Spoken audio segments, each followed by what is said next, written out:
இந்த வீடியோல பார்த்தீங்கன்னா, காந்தாரா சாப்டர் 1 படத்துடைய ரிவ்யூ தான் பார்க்க போறோம். இட்லி கடை படத்துக்கான மூவி ரிவ்யூ ஏற்கனவே நம்ம சேனல்ல போட்டாச்சு. பார்க்காதவங்க லிங்க் கீழ ஃபர்ஸ்ட் கமெண்ட்ல குடுத்திருக்கேன். போய் பாருங்க. இந்த காந்தாரா சாப்டர் 1 படத்துடைய கதை என்ன அப்படின்னு ஃபர்ஸ்ட் பார்த்துரலாம். காந்தாரா ஃபர்ஸ்ட் பார்ட்ல வந்து பார்த்தீங்கன்னா, ரிஷப் செட்டி சின்ன வயசுல இருக்கும்போது, அவருடைய அப்பா வந்து பார்த்தீங்கன்னா, பஞ்சவலி தெய்வமா அந்த சாமி வேடம் வந்து கட்டுவாரு.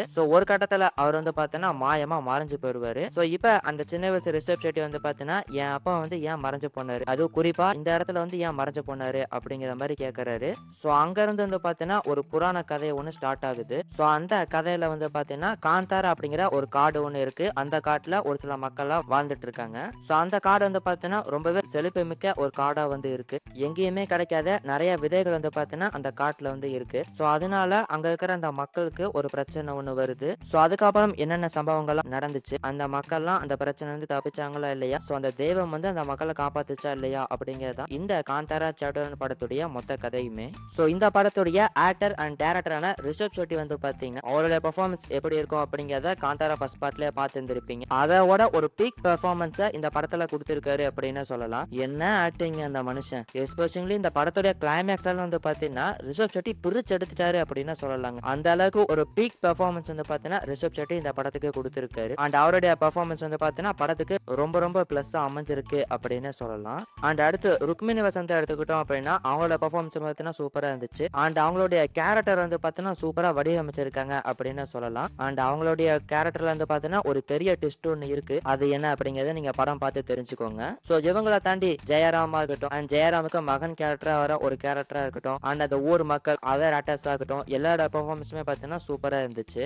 இவங்க எடுத்துக்கிட்ட இந்த கதைக்கு ஸ்கிரீன் பிளே எப்படி பண்ணிருக்காங்க அப்படின்னு பார்க்கும்போது இந்த படத்துடைய ஃபர்ஸ்ட் ஹாஃப் வந்து பார்த்தீங்கன்னா ரொம்பவே சுமாரா இருந்துச்சு அப்படின்னு தான் சொல்லி ஆகணும். நிறைய லென்த்தியான சீன்ஸ் வந்து பார்த்தீங்கன்னா வச்சிருக்காங்க. அண்ட் அதே மாதிரி நிறைய காமெடி சீன்ஸ்லாம் வந்து பார்த்தீங்கன்னா வச்சிருந்தாங்க. அந்த காமெடிஸ்லாம் வந்து பார்த்தீங்கன்னா அந்த அளவுக்கு ஒர்க் அவுட்டே ஆகல. சொல்ல போனா அந்த காமெடிலாம் வந்து பார்த்தீங்கன்னா பயங்கர இரிட்டேட்டிங்கா இருந்துச்சு அப்படின்னு சொல்லலாம். இந்த மாதிரி இந்த காமெடியை வச்சு ஃபர்ஸ்ட் ஹாஃப் போனால அந்த அளவுக்கு ஃபர்ஸ்ட் ஹாஃப் வந்து பார்த்தீங்கன்னா இல்ல, ஒரு சுமாரான ஃபர்ஸ்ட் ஹாஃபா தான் இருந்துச்சு. ஆனா படத்துடைய இன்டர் பிளாக் வந்து பார்த்தீங்கன்னா ஒரு பீக் மூமெண்டா இருந்துச்சு அப்படின்னு சொல்லலாம். ஒரு சூப்பரான ஃபைட் சீக்வன்ஸோட படத்துடைய இன்டர் பிளாக் வந்து பார்த்தீங்கன்னா விட்டுருந்தாங்க. அண்ட் படத்துடைய செகண்ட் ஹாஃப் வந்து பார்த்தீங்கன்னா சூப்பராகவே பண்ணியிருந்தாங்க அப்படின்னு சொல்லலாம். எஸ்பெஷலி படத்துடைய கிளைமேக்ஸ் வந்து பார்த்தீங்கன்னா பீக் மூமெண்டா இருந்துச்சு அப்படின்னு சொல்லலாம். படத்துடைய கிளைமேக்ஸ் வந்து பார்த்தீங்கன்னா ஒரு பியூர் தியேட்டரல் மெட்டீரியல் அப்படின்னு சொல்லலாங்க. ஓவரால் பார்க்கும்போது இந்த படத்துக்கு டீசென்டான ஸ்கிரீன் பிளே பண்ணியிருக்காங்க அப்படின்னு சொல்லலாம். ரொம்ப சூப்பரா பண்ணியிருக்காங்க அப்படின்னு சொல்ல முடியாது, ரொம்ப புவரா பண்ணியிருக்காங்க அப்படின்னு சொல்லிட முடியாது. ஓரளவுக்கு நீட்டான ஸ்கிரீன் பிளே அப்படிங்கிறது இந்த படத்துக்கு பண்ணியிருக்காங்க. அண்ட் அடுத்து மியூசிக் ஒர்க்கா எடுத்துக்கிட்டோம் அப்படின்னா அஜனிஷ் அப்படிங்கிறது தான் இந்த படத்துக்கு மியூசிக் பண்ணியிருக்காரு. படத்துல சாங்ஸ் வந்து பார்த்தீங்கன்னா ஓகே அப்படிங்கிற மாதிரி தான் இருந்துச்சு. பிஜிஎம் வந்து பார்த்தீங்கன்னா ஃபர்ஸ்ட் பார்ட்லயே சூப்பரா பண்ணியிருந்திருப்பாங்க. அதே மாதிரி செகண்ட் பார்ட்லயுமே பார்த்தீங்கன்னா சூப்பராகவே பண்ணியிருக்காங்க. ஆனா அதுல பார்த்தீங்கன்னா ஒரு சின்ன குறையும் இருக்கு. ஃபர்ஸ்ட் பார்ட்ல யூஸ் பண்ண அதே பிஜிஎம் தான் பார்த்தீங்கன்னா இந்த செகண்ட் பார்ட்லயுமே யூஸ் பண்ணியிருக்காங்க. அதாவது இந்த தெய்வத்தோட சீனுக்குலாம் வந்து பார்த்தீங்கன்னா அந்த பார்ட்ல எப்படி பண்ணியிருந்தாங்களோ அதே தான் இந்த படத்துலயுமே பண்ணியிருக்காங்க. அதை கொஞ்சம் மாத்தி வேற மாதிரி பண்ணிருக்கலாமோ அப்படிங்கிற மாதிரிமே தோணுச்சு. மத்தபடி படத்துடைய பிஜிஎம் வந்து பார்த்தீங்கன்னா சூப்பரா இருந்துச்சு அப்படின்னு சொல்லலாம். இந்த காந்தாரா சாப்டர் 1 படத்துல பாசிட்டிவ்ல என்ன இருக்கு அப்படின்னு பார்த்தோம்னா ஃபர்ஸ்ட் பாசிட்டிவ் வந்து இந்த படத்துடைய விஎஃப்எக்ஸ் ஒர்க் தாங்க. இந்த படத்துடைய பட்ஜெட் வந்து பார்த்தீங்கன்னா 150ல இருந்து 200 கோடி அப்படின்னு சொல்றாங்க. இந்த பட்ஜெட்டுக்கு வந்து பார்த்தீங்கன்னா சூப்பரான விஎஃப்எக்ஸ் ஒர்க் பண்ணிருக்காங்க அப்படின்னு சொல்லலாம்.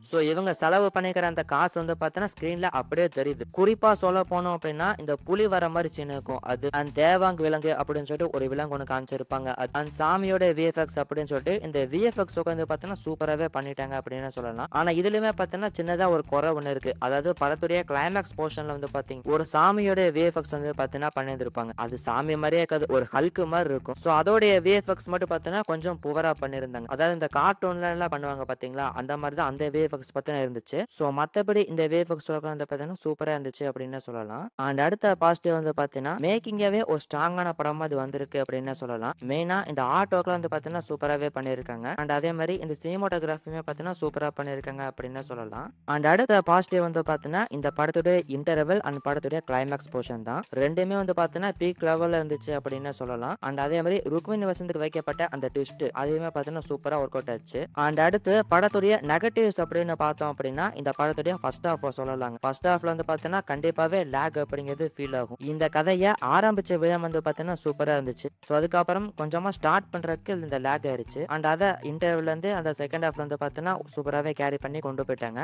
அந்த வகையில படத்துடைய ஃபர்ஸ்ட் ஹாஃப் வந்து பார்த்தீங்கன்னா பயங்கர லேக்கா இருந்துச்சு அப்படின்னு சொல்லலாம். அண்ட் அடுத்த நெகட்டிவ் வந்து பார்த்தீங்கன்னா படத்துல இருந்த காமெடி போர்ஷன்ஸ் தான். நிறைய காமெடி வந்து பார்த்தீங்கன்னா ஒரு ஒர்க் அவுட்டே ஆகல. ஒரு சில இடத்துல காமெடிலாம் பார்த்தீங்கன்னா ஒர்க் அவுட் ஆச்சு. ஆனா ஓவரால் பார்க்கும்போது இந்த படத்துக்கு காமெடி தேவைதானா அப்படிங்கிற மாதிரி தாங்க இருந்துச்சு. அண்ட் அடுத்த நெகட்டிவ் வந்து பார்த்தீங்கன்னா படத்துல பெருசா எந்த ட்விஸ்ட்டுமே இருக்காது. ருக்மிணி வசந்தோடைய அந்த கேரக்டர் ட்விஸ்ட்டை தாண்டி வேற எந்த ட்விஸ்ட்டுமே பார்த்தீங்கன்னா படத்துல இருக்காது. ஸோ அது வந்து கொஞ்சம் நிறைய ட்விஸ்ட் வச்சு பண்ணியிருந்தா இனிமே சுவாரஸ்யமான படமா இது வந்திருக்கும். அது வந்து ஒரு சின்ன நெகட்டிவ் மாதிரி தான் தோணுது. ஸோ ஓவரால் இந்த காந்தாரா சாப்டர் 1 படம் எப்படி இருந்துச்சு அப்படின்னு கேட்டீங்கன்னா ஒரு டீசென்டான வாட்சபிள் ஃபிலிமா தான் அமைஞ்சிருக்கு. பெருசா வந்து பார்த்தீங்கன்னா படத்துல ட்விஸ்ட்லாம் கிடையாது. அந்த ருக்மிணி வசந்தோட கேரக்டர் ட்விஸ்ட்டை தாண்டி படத்துல பார்த்தீங்கன்னா வேற எந்த ட்விஸ்டும் டர்ன்ஸும் வந்து கிடையாது. இந்த படத்துடைய மேக்கிங்காகவும் பெர்ஃபார்மன்ஸ்க்காகவும் கண்டிப்பாவே பார்த்தா தியேட்டர்ல போய் இந்த படம் பார்க்கலாம். மெயினா இந்த படத்துடைய கிளைமேக்ஸ்க்காகவே தியேட்டர்ல போய் இந்த படத்தை பார்க்கலாம். ஸோ இந்த படத்துக்கு என்னோட ரேட்டிங் பார்த்தீங்கன்னா 3.2 அவுட் ஆஃப் 5. நீங்க இந்த காந்தாரா சாப்டர் 1 படம் பார்த்துட்டீங்களா? அப்படி பார்த்துட்டீங்கன்னா உங்களோட ரேட்டிங் என்ன? உங்களுடைய ஒப்பீனியன் என்ன அப்படிங்கிறத மறக்காம இந்த வீடியோவுடைய கமெண்ட் செக்ஷன்ல சொல்லுங்க.